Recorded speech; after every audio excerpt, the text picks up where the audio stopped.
Oh hello. Yes. Urban Decay a discontinué, enfin a complètement arrêté la production de la Naked 1 et a lancé une palette qui s'appelle la Naked Reloaded, que tout le monde attendait beaucoup parce qu'on pensait que ça allait être celle-ci améliorée. Sachant que moi la 1, j'aurais dû vous sortir la 2 aussi, pardon. Est-ce qu'elle est la 2? La 1 et la 2. Oh, je sais pas où elle est. Ah ben non, elle est pas là. Pardon, la 1 et la 2 c'est mes préférées. La Smoky aussi, la Smoke j'aime beaucoup. Mais vraiment j'adorais la 1, je m'en suis beaucoup servi.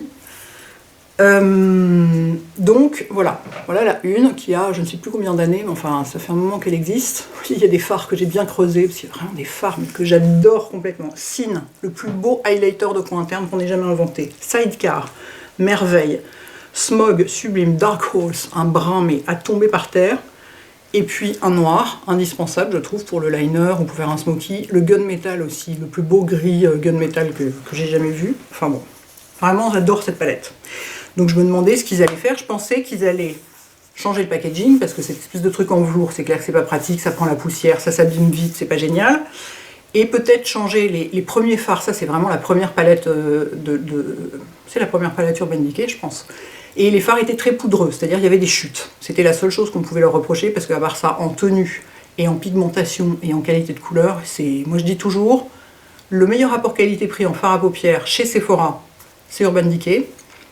En dehors de chez Sephora, c'est Makeup Geek, c'est les produits, c'est les fards de Marlena, parce qu'ils sont beaucoup moins chers et c'est exactement le même niveau de qualité, ils sont exceptionnels. Mais chez Sephora, c'est vraiment Urban Decay, c'est topissime. Donc, ils la remplacent, elle n'existe plus, hein, celle-ci. Si vous l'avez, gardez-la bien, parce qu'on ne la retrouvera plus. Je ne sais pas pourquoi, peut-être qu'elle se vendait pas bien, peut-être qu'ils ont décidé qu'il fallait moderniser le truc, mais voilà la nouvelle. Et vous pouvez constater qu'elle ne ressemble pas du tout à l'ancienne dans les couleurs. Je vais vous les mettre côte à côte. C'est-à-dire qu'ils ont fait des couleurs à la mode. En fait, je n'ai pas les yeux maquillés, j'ai juste fait mon teint et mes sourcils parce que je vais me maquiller avec pour vous montrer. Ils ont fait les couleurs à la mode en fait. Vous voyez, dans l'ancienne, on était beaucoup dans les froids, des vraies couleurs neutres et tout. Là, ils ont mis un corail, voilà, parce qu'il y a des tas de gens qui aiment se maquiller les yeux en corail en ce moment, c'est la mode. Ça aussi, c'est une couleur à la mode. Ça, c'est une couleur à la mode. Ça, c'est une couleur de transition, c'est-à-dire pour aujourd'hui, quand vous regardez des vidéos sur YouTube, les gens utilisent quasiment systématiquement, à moins qu'ils soient maquilleurs professionnels comme Lisa Eldridge et les sœurs Pixie Woo, c'est les seuls qui ne le font pas, parce qu'elles sont maquilleuses professionnelles. Les gens utilisent une couleur, de la couleur de leur peau ou un beige un peu clair, pour estomper le bord de leur maquillage en fait. Alors que les maquilleurs professionnels, ils estompent le maquillage lui-même, enfin ils n'utilisent pas une couleur en plus pour estomper, ils estompent tout court quoi. Donc ça c'est clairement une couleur de transition, la couleur blur, bah, c'est bien ce que ça veut dire, en plus tout blur ça veut dire estomper, flouter. Ils ont ici une couleur qui est aussi, là pareil, il y en a plus que les autres parce qu'on est censé sans doute l'utiliser plus, qui est une couleur pour mettre sous le sourcil au coin interne, mais qui est pas, elle est à peine satinée, vous voyez, elle n'est pas du tout aussi, elle n'est pas du tout aussi lumineuse que Sin. Et puis ensuite, voilà, on a vraiment typiquement les couleurs à la mode en ce moment, qu'on retrouve dans un peu toutes les palettes qui sortent. À part Dreamweaver, qui ressemble un peu... Mon Dieu, je suis en train de perdre. Il y avait un crayon dans la 1, dans la 2, il n'y a rien, il n'y a pas d'espace. Dreamweaver, il ressemble un petit peu à Sidecar. Mais je vais vous les swatcher, vous allez voir enfin je vais pas vous swatcher les deux palettes, je vais vous swatcher la Reloaded. Donc vous voyez, c'est très différent. Donc pour moi, c'est pas un relancement, c'est une nouvelle palette Naked en fait, qui correspond aux critères de mode en ce moment. Voilà, et qui ne sont pas mes critères à moi. Donc clairement, moi je préfère évidemment la première, enfin évidemment, non pas évidemment, mais moi pour mon goût je préfère la première. Je préfère les couleurs de la première, je trouve beaucoup plus joli, le packaging on s'en fout, enfin celui-là c'est une espèce de, c'est très bizarre ça. Ça n'a pas le côté chiant du velours parce que ça va pas accrocher la poussière et ces trucs là, mais c'est du tissu un peu matelassé. C'est très très bizarre, puis quand même une esthétique, voilà, bon moi c'est pas mon truc, mais enfin c'est pas le plus important. Après elle est très compacte, je crois qu'elle est moins chère que la première, parce qu'elle est vendue 46 € sur le site de Sephora, je me souviens plus combien coûtait la première. Elle devait être vers 50 €, peut-être 49, elle était plus chère. Après, il y avait quand même, dedans, il y avait un double crayon ou un pinceau, ça dépendait des palettes, je crois. Mais enfin, dans celle-ci, il y avait un crayon en plus. Donc ça justifie aussi la différence de prix. Donc celle-ci est un peu plus petite, en encombrement si on peut dire. Vous voyez, mais pas énormément. Et en épaisseur, c'est pareil. Donc, qu'est-ce que j'en pense? Moi, je regrette beaucoup qu'ils aient discontinué celle-ci, parce que je la trouve magnifique. Je vous dis, je trouve la 1 et la 2, moi, c'est mes préférées. Vraiment, je trouve que les couleurs sont... avec ça, avec ces deux palettes, avec la 1 et la 2, on peut absolument tout faire, maquiller toutes les couleurs de peau, toutes les couleurs d'yeux, tous les styles, enfin, je les trouve vraiment sublimes. Je me souviens plus si la couleur Sin est dans la palette numéro 2 ou dans la 3. Mais c'est une couleur qui... Enfin, moi, c'est vraiment... Si j'ai un seul fard clair à utiliser chez Urban Decay, c'est Sin. Donc, ce serait vraiment dommage de pas du tout l'avoir dans aucune palette. Ça, clairement, si on ne l'avait pas envoyé, je ne l'aurais pas acheté. Hein.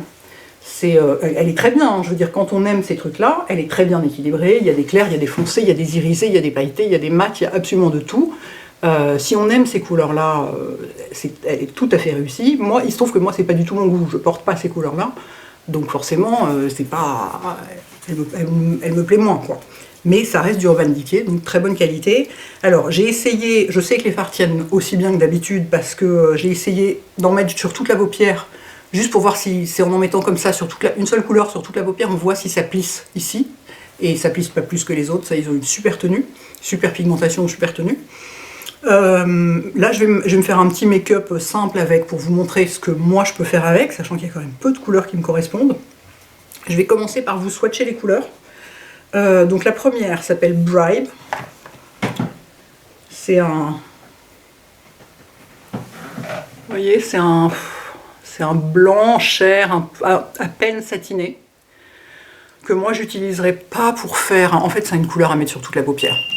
Oh mince, voilà le facteur, excusez-moi. Bon, j'espère qu'on va avoir la paix maintenant. Donc Bribe, c'est une couleur à mettre soit sur toute la paupière pour unifier, soit sous l'arcade, au coin interne si on a envie, mais moi je trouve que ça illumine pas beaucoup, donc typiquement moi c'est le genre de couleur que j'utiliserai pas. Ensuite, Barely Baked, qui fait sans doute écho à Half Baked, mais qui est beaucoup plus jaune. Donc c'est si on aime le doré, il est parfait. Il est très pigmenté, très lumineux. Ensuite, Angel Fire. Alors lui je le trouve loupé parce que vous voyez, il n'y a pas de... Je sais pas comment dire, on est obligé d'en mettre plein. C'est limite un fard qu'il faut peut-être utiliser humide parce qu'il est très pailleté et du coup, je sais pas, ça accroche pas vraiment sur la peau. On le voit pas très bien à la caméra, mais il est un peu transparent. C'est un peu comme des paillettes transparentes. Donc je trouve pas ça très, très au point. Ensuite, il y a le fameux rétro qui est donc un corail qui est absolument magnifique, qui me semble un poil poudreux, mais c'est parce que j'en mets beaucoup. Super joli, très très très très belle couleur. Ça ferait un beau blush en n'en mettant pas trop. Bon, moi je ne mettrai pas ça sur mes paupières, mais quand on aime ce genre de couleur, il est très très joli. Ensuite, Reputation, qui est à nouveau une espèce de truc un peu... Regardez, j'en ai mis beaucoup. Alors, il est très pigmenté, mais vous voyez, ça fait des... Je pense que celui-là va faire des chutes. Parce qu'il est... Faut pas en mettre trop, quoi. Et c'est un cuivre. Voilà, c'est un cuivre très marqué. Je sens que je vais bien rigoler pour enlever tout ça. Je vais être obligée de faire des swatchs sur l'autre main, si ça continue, vu qu'il y a 12 fards. Ensuite, Burn, qui est la même chose, mais en plus foncé. Vous voyez, c'est exactement le genre de sous-ton, avec un poil plus de rose. C'est vraiment des... Ouais, vraiment les couleurs à la mode, quoi. Les couleurs très, très chaudes, très presque rouges, voilà, avec une pigmentation dingue. Ensuite, il y a Endgame, qui est un marron foncé. J'ai fait juste un passage dedans. Un passage sur la main. Vous voyez la pigmentation du truc, quoi. Exceptionnel. Et c'est un brun froid, donc ça j'aime bien. C'est vraiment un marron foncé qui peut servir de liner. Ensuite, Dreamweaver. Alors lui, c'est pareil. Je trouve super poudreux. Vous voyez, c'est celui qui est là. Il n'est pas vilain, mais j'ai l'impression que les paillettes vont faire des chutes et que ça va être énervant et que limite on va en avoir dans les yeux. Ou... Je suis pas complètement sûre. C'est peut-être un truc qu'il faut utiliser un peu humide aussi, comme le premier. J'essaye de trouver un doigt propre. Je vous dirai ce que j'ai mis sur mon teint aussi, parce que c'est pas des trucs Urban Decay, mais c'est sublime. Ensuite, Distilled, qui est encore un brun, qui est plus un bronze. Là, c'est pas un cuivre. Ceux-là, c'est vraiment des cuivres, un cuivre clair et un cuivre foncé. Et là, c'est un bronze. Alors moi, ça, c'est une couleur que j'aime beaucoup. Même s'il est un poil chaud pour moi, mais il est quand même très joli. Et que vous voyez, la pigmentation, c'est toujours complètement dingue chez eux. Ensuite, Bucked, qui est un brun moyen, un peu chaud et mat. Ici, typiquement le genre de couleur que j'utiliserai jamais parce que ça va me faire les yeux complètement rouges. Ça me va pas, moi, ces couleurs-là. Mais voilà, c'est les couleurs à la mode, hein, une fois de plus. Ensuite, Boundaries, qui est un tout petit peu satiné, c'est celui qui est là. Donc, qui est encore plus rouge que celui-là, enfin encore plus orange. Pareil, il est un tout petit peu satiné, mais ça se voit pas vraiment, mais il est un tout petit peu moins mat. Et il est pareil, très pigmenté, mais il donne une impression de fard mat. Hein. Et enfin, le dernier, le fameux fard de transition. Que moi je trouve que ça sert à rien. Mais, enfin, il suffit d'estomper, quoi. Il n'y a pas besoin d'avoir une transition. Alors, je l'ai mis à un endroit où on ne le voit pas, c'est pas pratique. Je vais le mettre sur l'autre main. Voilà. Vous voyez, il est là, donc on ne le voit pas, vu qu'il est de la même couleur que ma peau. Donc ça veut dire que c'est un fard de transition pour moi. Mais si on n'a pas la peau de cette couleur-là, c'est pas un fard de transition. Ça va faire, sur une peau foncée, ça va faire gris.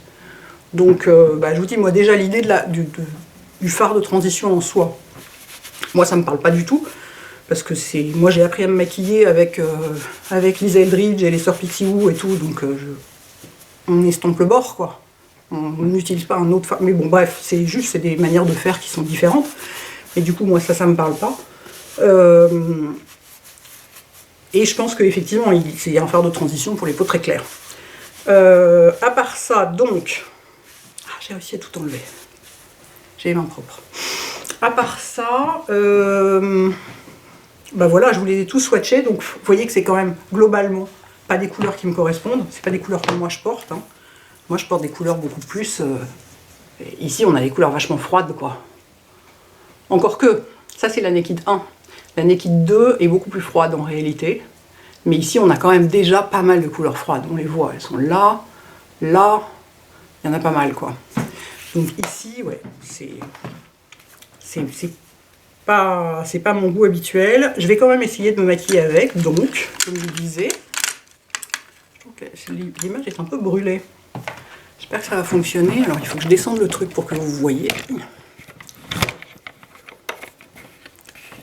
Ah oui, donc sur mon teint, avant de commencer, sur mon teint, j'ai mis le fond de teint Vanish de Hourglass que j'ai acheté chez Feel Unique. Donc je me suis pas plantée dans la teinte parce qu'il il est presque un tout petit peu trop foncé. C'est la teinte Bisque, mais ce truc, c'est un des plus beaux fonds de teint que j'ai découvert dernièrement. Enfin, parmi les derniers, je vous dis, j'étais resté le Power Fabric, c'est resté pendant plus de 2 ans mon fond de teint préféré.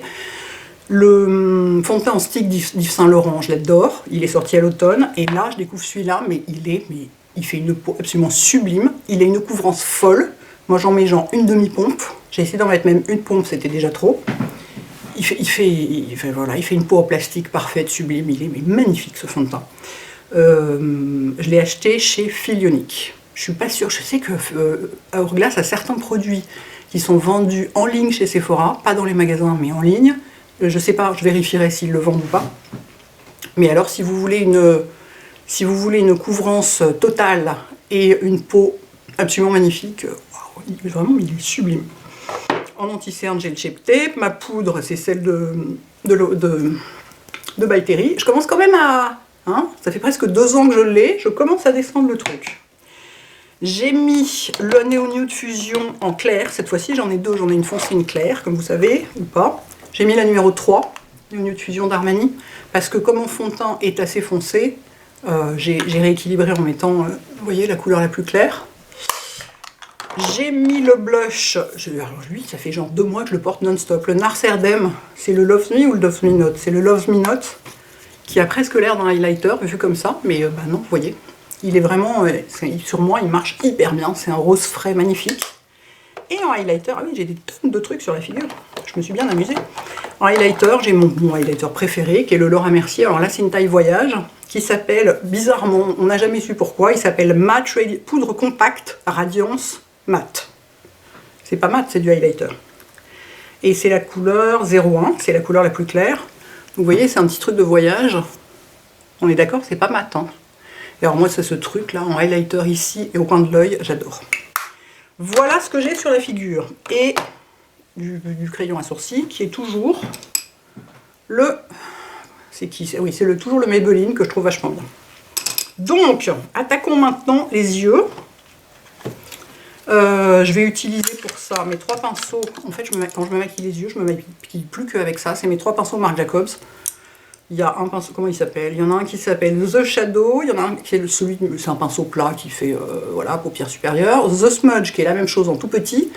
Et The Crease, qui est un pinceau qui peut faire effectivement le creux de la paupière, mais qui a aussi un très très bon estompeur. Donc je me sers de ces 3-là, et un petit pinceau biseauté comme ça, pour si jamais j'ai envie de faire un trait de liner. Ça peut être absolument n'importe lequel. Là, c'est celui de Zoeva. Donc, qu'est-ce que je vais mettre comme couleur? Je suis pas complètement sûre. J'aurais bien mis ça. Je vais être obligée de faire un mélange. Pardon, hein, je réfléchis en même temps. Le facteur sonne, tout ça. Je vais faire un mélange de... Parce que je voudrais celui-là, le Dreamweaver, que je trouve joli, mais il est un peu foncé, donc je vais mettre un peu de celui-là avec. Et je vais voir ce que ça donne. Sachant que celui que j'avais mis tout seul... Quand j'en avais fait un wash, c'est-à-dire j'en avais mis sur toute la paupière, j'avais pris une couleur facile, j'avais mis celui-là partout, et puis du mascara, et puis voilà, pour voir juste s'il tenait. Mais j'avais pas pris les couleurs un peu plus amusantes comme ça. Donc je mets un peu des deux sur mon pinceau, je le tape bien, des fois que ça fasse des chutes monstrueuses, on sait pas. Parce que j'ai pas essayé ces deux couleurs-là. Eh, ça se voit pas beaucoup. Hein. C'est surtout de la paillette. Et de la paillette qui se voit pas énormément. C'est pas moche, hein, mais c'est juste... C'est pas du fard satiné comme les autres. En fait, c'est une autre texture qui est, du coup, qui a un rendu différent. Cela dit, c'est joli parce qu'il y a un petit côté... Regardez, c'est un petit côté presque liquide sur la peau, vous voyez? J'essaie de bouger en même temps pour que vous voyez. C'est assez joli. Vous allez voir qu'à la fin, en fait, je vais l'adorer, cette palette. Juste parce que je l'aurais mieux essayé. Donc, hop, un petit peu d'Angel Fire, un petit peu de Dreamweaver. Et alors, si je tape pas mon pinceau, est-ce que ça fait des chutes? Bah non! Ah, c'est ça, ils ont réglé le problème des chutes. Ça, c'est pas mal. C'est une bonne nouvelle. Je vais remettre un peu plus de Angel Fire de ce côté-là, pour que ce soit plus lumineux. Parce que moi, j'aime bien avoir la paupière mobile très, très, très lumineuse. Et donc j'en mets jusqu'au creux, quoi, globalement. Ouais, ils sont assez peu pigmentés, ces fards-là, ces deux fards-là, hein, pas les autres, mais ces deux fards-là, il faut. C'est surtout de la paillette, mais de la paillette qui fait quasiment pas de chute, ce qui est quand même pas mal. Pour le peu de chute qu'il y a, je vais prendre un petit pinceau éventail, mais il n'y a quasiment rien. Franchement, très bonne texture. Donc, j'ai ça là, je vais essuyer mon pinceau dans un gant de toilette sec. Je prends, typiquement, je prends pas un fard de transition, je prends juste un pinceau estompeur propre et j'estompe le bord. Voilà. Qu'est-ce que je vais mettre dans le creux? Je vais accentuer le creux avec... Je vais pas prendre le plus foncé, je vais le garder pour faire le liner et puis il va être très très foncé. Ou alors je vais le mélanger. Je vais prendre le Endgame et le Distilled, ces deux-là pour faire le creux, pour avoir à la fois un côté mat très pigmenté pour accentuer le creux, et à la fois quand même un peu de lumière et une couleur qui va un peu avec le reste. Donc ça, je vais le faire avec ce pinceau-là, le pinceau à creux, comme ils appellent ça. Ça fait longtemps que j'ai pas fait de tuto paupières, moi, on voit que j'ai plus l'habitude. Donc, un petit peu de Endgame, un petit peu de Distilled. Là, pour le coup, il faut bien taper le pinceau, parce que s'il y en a trop, c'est moche. Et voilà, accentuer un peu le creux de la paupière pour donner de la définition, faire comme un sculpting, comme un contouring des paupières, quoi, en fait. Bon, bref, ça s'appelle une banane. Hein. En langage traditionnel de maquilleur, ça s'appelle une banane. Pas que je sois maquilleur, mais... Voilà. Et ça, du coup, l'œil paraît moins plat et ça fait plus de relief, c'est plus intéressant. Je vais vous montrer. Vous voyez la différence entre les deux yeux, bon, sachant que comme d'habitude la lumière ne vient pas au bon endroit, donc on ne voit pas très bien, mais vous voyez sur celui-là, hop, on a plus de relief que sur celui-là qui est un peu tout plat et pas très intéressant. Donc je fais l'autre, je sais, je me plains toujours des gens qui font les deux yeux à la caméra en disant que c'est pas intéressant, mais c'est vrai que c'est pas intéressant vu que c'est la même chose. Mais là j'ai déjà coupé pour le facteur, donc je vais pas me... Voilà. Bref, j'essaye de faire ça vite pour pas que ça vous ennuie trop. Donc vous voyez, le but c'est vraiment de bien accentuer le coin externe. Et alors c'est là, tiens, ça illustre très bien mon propos. Vous voyez, c'est pas propre mon truc, c'est normal. Je viens de le poser, c'est pas complètement propre. En plus, j'ai ma paupière auto-tachante de ce côté-là, les fards se posent pas de la même manière. Typiquement, le fard de transition qui est là, pas mal de gens l'utiliseraient pour nettoyer, en fait, ici. Moi, j'ai pas appris à faire comme ça. Moi, j'ai appris à prendre un pinceau propre, ou à essuyer celui que j'ai. Et j'essuie bien mon pinceau dans un gant de toilette sec, jusqu'à ce que le gant de toilette soit propre. Et ensuite, bah, j'estompe le bord, comme ça. J'ai pas besoin d'une couleur... Je trouve ça plus pratique, ça fait une couleur en moins quand même. Sachant que le but, c'est de bien rester sur le bord pour pas faire monter la couleur plus haut. Et effectivement, les fards de transition, ça sert à nettoyer, à rectifier un peu. Ça sert un peu à gommer aussi les petites imperfections ou les petites différences qu'il pourrait y avoir. Voilà, je vais faire le dessous. Le ras de cils inférieur, je vais le faire donc avec mon tout petit pinceau. Et je vais prendre Distilled, celui-là, là. Le brun un peu... enfin, le bronze. Le bronze, hop. Sachant que tout ça va être un peu chaud pour moi au final, mais c'est quand même ce qui se rapproche le plus de mes couleurs à moi. J'aurais dû faire un œil avec la Naked d'origine et un œil avec celle-ci. Tiens, ça aurait été marrant. Pardon, vous voyez rien comme d'habitude. Pardon. Voilà, je reprends mon pinceau estompeur. Parce que là, voilà, c'est juste posé, c'est pas estompé. Je reprends mon pinceau estompeur, je l'essuie bien à nouveau. Et j'estompe le dessous. Ah, je me suis mis le pinceau dans l'œil. C'est tellement agréable, j'adore ça. Voilà. Ensuite, je vais mettre un petit coup de brun très foncé mat. Vous voyez, la lumière change, il y a des nuages, donc il y a des moments c'est bleu, il y a des moments c'est orange, on est content. Je vais mettre un petit coup de brun mat, c'est presque un brun noir en fait, très foncé, avec un pinceau biseauté pour faire un petit coup de liner, ce brun là, qui s'appelle donc Endgame. Pareil, je tape dans le doute, je tape toujours mon pinceau. Et je vais faire un petit... En fait, c'est pour accentuer le ras de cils. Ah, lui, par contre, il fait un peu des chutes. C'est con, c'est le plus pigmenté de toute la palette. C'est dommage, ça. Alors... Sachant que si vous avez des chutes comme ça, comme je viens de faire là, ici, il ne faut surtout pas les essuyer avec votre doigt, parce que ça va écraser le pigment dans la peau et dans le teint. Et vous ne pourrez plus vous en débarrasser. Donc vous attendez et vous les enlevez avec un pinceau éventail ou un autre pinceau, peu importe. Mais voilà. Vous voyez, ça souligne beaucoup plus, ça souligne le ras de cils et c'est beaucoup plus joli. Moi j'ai besoin d'avoir du sombre au ras des cils, sinon ça me donne un air fatigué et malade et ça marche pas bien. Enfin, cela dit, ça marche, c'est assez valable pour beaucoup de gens. Voilà, je fais mon truc, je fais un petit peu comme des pointillés, quoi. On peut le faire avec du crayon, hein, mais bon, là je fais... Ou avec un liner liquide, bien sûr. Là, je fais tout avec la palette. Vous voyez? Bah, malgré tout, moi je trouve que ça me fatigue le visage, quoi. C'est des couleurs... J'ai pourtant pris les couleurs les plus froides de la palette, mais c'est encore des couleurs trop chaudes pour moi. Et c'est un peu... Ouais, ça me fatigue un peu le visage. Bon, c'est pas moche, hein. C'est juste que c'est pas adapté à mes couleurs et ma morphologie, je pense. Ensuite, je vais faire le coin interne de l'œil. Je vais essayer d'illuminer un peu tout ça. Pardon, il y a mes pinceaux qui foutent le camp. Mon Dieu, la vidéo est efficace. Je vais essayer d'illuminer un peu tout ça. Je vais remettre un peu de Angel Fire, mais je vais le mettre au doigt pour avoir plus de payoff, comme on dit. Ouais, voilà, c'est ça. C'est le genre de truc qu'il faut poser au doigt, parce que sinon ça... C'est trop volatile quelque part. Non, il faut que je le fasse avec l'autre doigt, je ne vais pas y arriver. C'est trop volatile et ça accroche pas. En fait, ça n'accroche pas sur la peau si on le pose au pinceau, ça accroche vachement mieux au doigt. Ah oui, tout de suite, ça va mieux. Hein. Regardez, la différence de lumière, beaucoup plus jolie. Je vais essayer d'éclairer le coin interne avec le Bribe qui est là, mais j'y crois pas trop parce qu'il est pas je le trouve pas très lumineux. Hop, oui, bah, effectivement, on ne voit rien.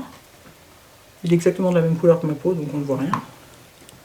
Moi, il me faut des trucs à cet endroit-là, comme j'ai les yeux vachement cernés, il me faut des trucs très très très lumineux. En général, je mets du highlighter à cet endroit-là, carrément. Bon, après, ça éclaire un peu quand même, hein. On voit que ça éclaire un peu, mais pour moi, pas assez. En revanche, là où il va être très joli, c'est sous le sourcil, pour éclairer et pour, en fait, faire pas un fard de transition, mais pour finir le maquillage ici, plutôt. Donc là, je vais en mettre avec ce pinceau-là, comme ça, ici.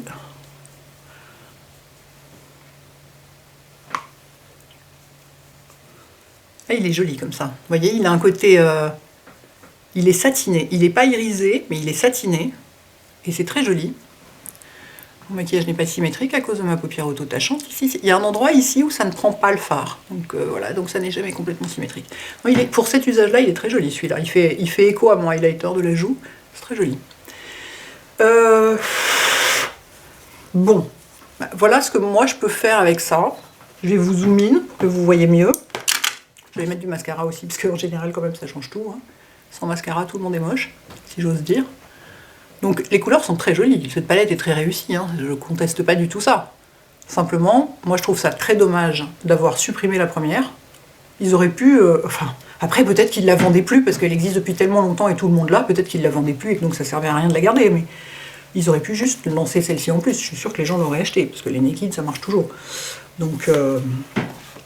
mais clairement, moi, si je dois me maquiller au quotidien, c'est ça que je prendrais, quoi. C'est des couleurs qui me parlent beaucoup plus. Que j'aurais plus de facilité à faire marcher sur moi que ça. Et clairement, le corail, à la limite, je l'utiliserai en blush en plein été, mais pas sur mes paupières. Sur moi, ça n'ira pas du tout, j'aurais l'air d'un lapin russe. Donc je vais aller mettre du mascara, je vais remettre un coup de blush aussi, parce que souvent, on voit quand on a maquillé les yeux, on se rend compte que le teint est un peu... ça éteint un peu le teint, surtout que là, c'est un maquillage un peu plus fort que ce que je porte d'habitude. Donc je vais faire ça et je reviens. Voilà, mieux avec du mascara, hein. Ça change tout. C'est hallucinant comme ça change tout. Moi, c'est pour ça que la plupart du temps, je porte que du mascara. Et donc le mascara, c'est le... Pardon, je vous montre et je vous zoom out. C'est le L'Oréal. C'est le... Oh, tout se casse la figure tout le temps, ça me fatigue. Oh, j'ai tout un élevage de rouge à lèvres, là, évidemment, ça n'aide pas. C'est le volume Million Lash Waterproof de L'Oréal, qui est complètement génial, qui est waterproof, donc il tient hyper bien la courbure, il fait pas de paquet. Enfin, depuis que je l'ai découvert, j'utilise quasiment plus que lui. Et sur l'ici du bas, c'est mon Trusty, mon Bottom Lash Mascara de Clinique, comme toujours. Et en rouge à lèvres, je vais mettre, parce que je viens de le découvrir aussi, en fait, chez Filionic, j'ai acheté ça aussi. C'est le Pillow Talk de Charlotte Tilbury, parce que à force de voir toutes les Anglaises en parler toute la journée, dire que c'était le meilleur rouge à lèvres de la Terre et tout, je me suis dit, bon, ne mourons pas idiotes, essayons-le. Je n'étais pas complètement sûre de la couleur, parce que ça avait l'air d'être un peu rose mauve, des couleurs qui, moi, me vont pas. Et alors, surprisingly enough, et ben, il est vachement beau. Donc, je vais le mettre, et il me va vachement bien. Je vais en mettre, il est possible que ça n'aille pas du tout avec le reste de mon maquillage, mais ça m'est égal, parce que j'ai envie de vous le montrer et de le porter. Alors... à quelle distance je me mets? Non, là c'est bon, vous voyez, je vois aussi, tout va bien. Et alors en plus, ce qui est génial, c'est que c'est un mat. Pardon. C'est un mat qui est absolument pas inconfortable.